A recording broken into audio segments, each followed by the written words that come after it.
Good morning friends, welcome back to our YouTube channel. तो यार आज की इस वीडियो में हम बात करने वाले हैं डीप सीक एआई के बारे में। फिर जब से डीप सीक एआई लॉन्च हुआ है तो हर तरफ उसी की बातें हो रही हैं। मतलब न्यूज़ में काफ़ी ज़्यादा ट्रेंड कर रहा है डीप सीक एआई। और ये डीप सीक एआई की वजह से जब से ये लॉन्च हुआ है तो यार आपको पता ही होगा कि यूएस के मार्केट में 1 ट्रिलियन का लॉस हो गया इसी कुछ टाइम में। और एनवीडिया की शेयर्स भी 17% डाउन चले गए हैं। मतलब एक ही दिन में एनवीडिया ने 550 बिलियन डॉलर से ज़्यादा लॉस कर दिए हैं। उसके बाद उसके शेयर्स रिकवर हो गए, वो एक अलग टॉपिक है। तो कुछ तो बात होगी ना यार डीपसीक एआई में, जिसके बारे में इतनी सारी बातें हो रही हैं। तो ऐसा क्या है डीपसीक एआई में?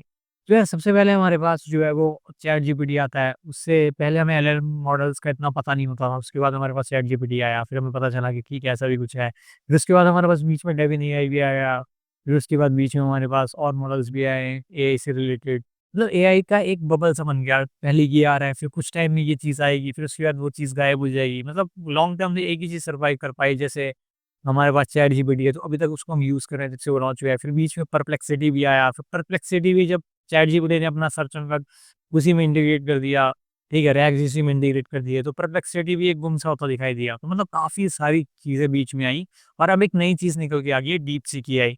अब डीप सीक एआई के बारे में इतनी सारी बातें क्यों हो रही हैं? क्योंकि यार बीच में काफ़ी और चीज़ें भी आई ना, तो डीप सीक एआई की वजह से एनवीडिया के शेयर्स इतने क्यों फॉल कर गए? तो यार जो डीप सीक एआई का मॉडल है ना, वो चाइना बेस्ड है। मतलब उसका ओरिजिन चाइना से हुआ है। तो डीप सीक एआई की जो शुरुआत हुई थी, वो एज़ अ साइड प्रोजेक्ट हुई थी। लेकिन अब जो ये मॉडल है, इसने चैट जीपीटी को भी हिला के रख दिया है। मतलब चैट जीपीटी के जो फाउंडर थे सैम ऑल्टमैन वगैरह, वो भी खुद बोल रहे हैं कि एक अच्छा कंपटीटर मिला है।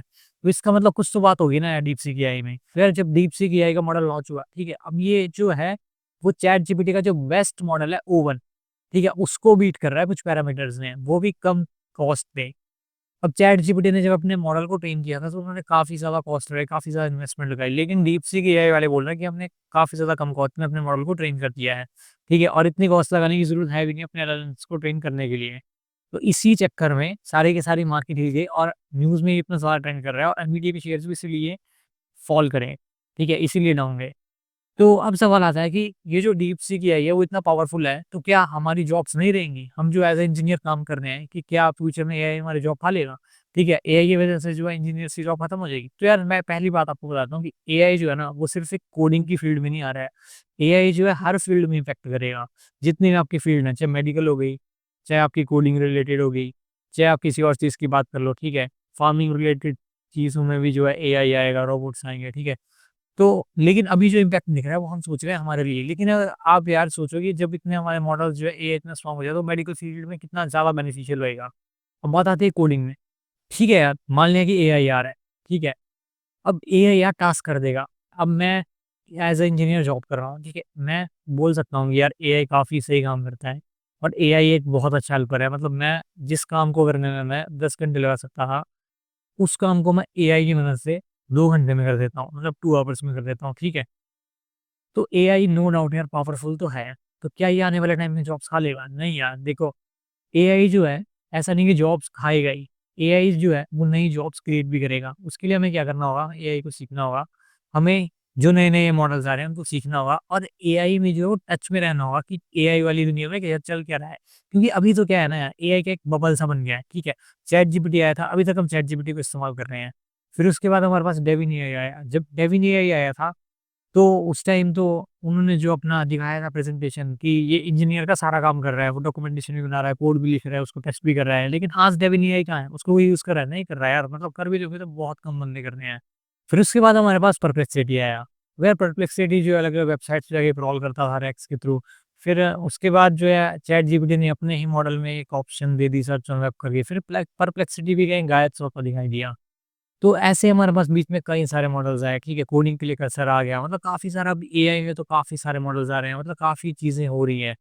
तो अभी तो यार हम ये बोल नहीं सकते कि एआई जो इंजीनियर्स की जॉब खाएगा और मेरे को तो लगता भी नहीं है कि एआई जो इंजीनियर्स की जॉब खाएगा क्योंकि यार इतनी सारी प्रॉब्लम्स एक्सिस्ट करती हैं ना, ठीक है? अगर एआई कोई प्रॉब्लम सॉल्व कर भी देगा, तो हमारे पास इतनी सारी प्रॉब्लम्स हैं ना सॉल्व करने के लिए, कि वो खत्म ही नहीं होएँगी। एआई किसी टास्क को कर रहा है, तो हम किसी और टास्क को पिक कर सकते हैं। कंपनीज़ किसी और टास्क को पिक करेंगी।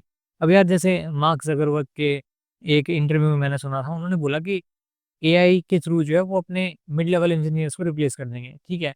तो यार अब मेरे को क्या लगता है, ठीक है यार, वो बहुत बड़े आदमी हैं, ठीक है? अब उन्होंने हो सकता है कुछ सोच के बोला, उन्होंने उस बारे में मैं ऐसे नहीं करूँगा, लेकिन मेरे को क्या लगता है, मैं अपना पॉइंट ऑफ व्यू शेयर कर रहा हूँ।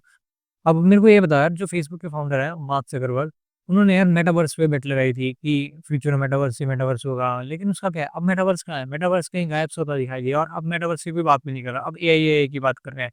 नो डाउट एआई बहुत ज़्यादा पावरफुल है, ठीक है? एआई बहुत अच्छे से काम कर सकता है। लेकिन जब भी बिज़नेसमैन किसी चीज़ पे पैसा लगाते हैं, तो उस चीज़ की काफ़ी ज़्यादा प्रमोशन होती है, उसको काफ़ी ज़्यादा दिखाने की कोशिश की जाती है। जैसे फ़ेसबुक वाले भी अपने मॉडल पे काम कर रहे हैं, लामा पे। तो उस चीज़ को इसलिए प्रमोट कर रहे हैं। लेकिन अब मेरे को ये बताओ, जैसे फ़ेसबुक के फाउंडर हैं, उन्होंने बहुत सारा प्रॉफ़िट कमाया, ठीक है? अपने इंजीनियर्स को रिप्लेस कर लिया, उन्होंने प्रॉफ़िट्स जो है बढ़ा लिए। उस प्रॉफ़िट को कहीं तो लगाना पड़ेगा ना, तो किस चीज़ पे लगाएँगे? उसको लगाएँगे जो उनको नई प्रॉब्लम्स दिख रही हैं, जो प्रॉब्लम्स एक्ज़िस्ट करती हैं, ठीक है? तो उनको सॉल्व करने के लिए उस प्रॉफ़िट को लगाया जाएगा। तो उसके लिए कौन हायर होगा? ऑलरेडी जो काम चल रहा था वो तो एआई कर ले रहा है, ठीक है? उसके लिए ह्यूमन्स को हायर किया जाएगा, इंजीनियर्स को हायर किया जाएगा उन कामों को सॉल्व करने के लिए, उन प्रॉब्लम्स को सॉल्व करने के लिए। ठीक है? तो इसका मतलब ये नहीं है यार कि हमारी जॉब नहीं जा रही है। एआई काम करेगा, ठीक है? जो पहले से हो रहा था या फिर हम जो काम कर रहे हैं नई चीज़ों को करने के लिए, उसके लिए हमें एआई हेल्प करेगा। लेकिन जो प्रॉब्लम और भी हैं, उसमें ह्यूमन्स ही काम करेंगे यार। अब ऐसा तो है नहीं कि कोई बंदा एआई के थ्रू ही सारा काम कराएगा और पैसे कमाया जा रहा है, प्रॉफिट्स कमाया जा रहा है, उसको कोई लगाएगा ही नहीं। तो यार ऐसे तो ग्रो नहीं होती चीज़ें। हमें अगर कहीं हमारे पास प्रॉफिट्स आ रहे हैं, तो उसको कहीं लगाना पड़ेगा, तभी जो है कंपनी ग्रो करती है। तो इट मीन्स यार, मतलब कंक्लूज़न में मेरे को तो ये लगता है कि एआई जो है हमें हेल्प करेगा टास्क को और जल्दी करने के लिए और बेटर करने के लिए, ठीक है? अब आप मेडिकल फील्ड का एग्ज़ाम्पल लो, मेडिकल फील्ड में हम डॉक्टर्स के पास एआई आ जाएगा तो कितने अच्छे से पेशेंट्स को देखा जाएगा। कितने सारे ऐसे एग्ज़ाम्पल्स अभी निकल के आए हैं जिसमें लोगों को क्या बीमारियाँ थी वो पता नहीं लग रहा था, एक्स-रेज़ में क्या प्रॉब्लम है पता नहीं लग रहा था, लेकिन एआई ने वो चीज़ काफ़ी अच्छे करके दी, ठीक है? अब यार इसका ये मतलब नहीं कि डॉक्टर्स रिप्लेस हो जाएँगे। डॉक्टर्स को एआई काफ़ी ज़्यादा हेल्प करेगा और जो पेशेंट्स हैं उनको और ज़्यादा जल्दी आराम मिलेगा। उससे जब डॉक्टर्स की जो लाइफ़ है और जॉब है, उसमें स्किल जो है वो बहुत ज़्यादा बढ़िया हो रही है। वैसे ही यार कोडर्स की लाइफ़ में भी है, हम जो वेबसाइट्स बनाएँगे, ऐप्स बनाएँगे वो नेक्स्ट लेवल जाएगी। अभी एआई जो एक्जिस्टिंग ऐप्स है, वेबसाइट्स हैं वो बना पा रहा है, लेकिन फ्यूचर में हो सकता है मैं ऐसी ऐप्स इस्तेमाल कर रही हूँ, ऐसी आँखों पे चश्मा लगा के और ऐसे ही दिखे जा रहा है, ठीक है? तो ऐसी चीज़ों तक पहुँचने के लिए ह्यूमन का जो टच है ना, वो बहुत ज़्यादा ज़रूरी है। एआई उस चीज़ को नहीं कर पाएगा। एआई जो है हमें उस चीज़ को करने में हेल्प कर सकता है। तो यार एआई से डरना नहीं है, एआई को सीखना है फुल पावर। और यार आज से 10 साल बाद क्या होने वाला है, 5 साल बाद क्या होने वाला है, उस चीज़ को सोच के डिसीज़न नहीं लेने हैं। अभी अभी ये 2-3 साल में एआई हमारी जॉब्स नहीं खाएगा, एआई जो है हमें मदद ही करेगा हर काम करने में। तो उसी तरीके से हम अपने डिसीज़न लेने, अगर आप डर जाओगे कि यार अभी एआई आ रहा है, मैं तो इंजीनियरिंग फील्ड ही छोड़ दूँगा, मैं तो कोडिंग ही छोड़ दूँगा, तो यार करोगे क्या और? लेकिन ठीक है यार, अगर एआई 3-4 साल बाद बहुत ज़्यादा नेक्स्ट लेवल पे होता है, तो यार हमारी मदद ही करेगा, कुछ ऐसी जॉब्स वगैरह जाने वाले नहीं है और मेरे को तो लगता है यार एआई जॉब्स क्रिएट ही करेगा आने वाले टाइम में। हो सकता है कुछ जॉब्स को रिप्लेस कर दे, लेकिन यार अगर हमें ग्रोथ करनी है ना, तो ह्यूमन टच बहुत ज़्यादा ज़रूरी है। तो उसके लिए ह्यूमन्स को ही काम करना पड़ेगा। तो यार यही था इस वीडियो को बनाने का मेरा पॉइंट ऑफ व्यू कि एआई से डरना नहीं है, एआई का यूज़ करके अपने काम को और बेटर करना है और परफेक्ट करना है और जल्दी करना है, ताकि जो हमारे पास और प्रॉब्लम्स जो है वो एक्ज़िस्ट करती है, उन पे हम काम कर पाएँ। तो यार यही था मेरे इस वीडियो का पॉइंट ऑफ व्यू। अगर ये इस वीडियो में मैंने सिर्फ़ अपना पॉइंट ऑफ व्यू शेयर करने की कोशिश की है, अगर आपको मेरा पॉइंट ऑफ व्यू अच्छा लगा तो वीडियो के नीचे कमेंट बॉक्स में बताएँ। अगली वीडियो हम किस चीज़ पे बना सकते हैं वो भी आप मुझे बता सकते हो। Tata, bye bye.